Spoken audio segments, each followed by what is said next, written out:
Hello guys, welcome back to my channel. Today I'm going to explain about how to add an interactive slicer to Google Sheet. Please keep watching this video. I'll explain step by step process.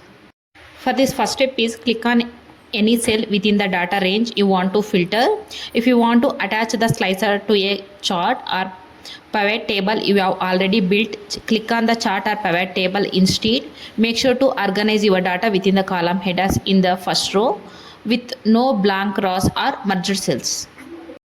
For the second step is go to the top menu, click data and choose add a slicer. Third step is in the sidebar under the data tab you will see a data range field. Google Sheets usually fills with the based on your selection. If it's blank or wrong, click on the grid icon next to the field and select the correct range. I type it manually, for example A1 F216. After that, still the data tab, open the column drop down and choose which column the slicer should be controlled.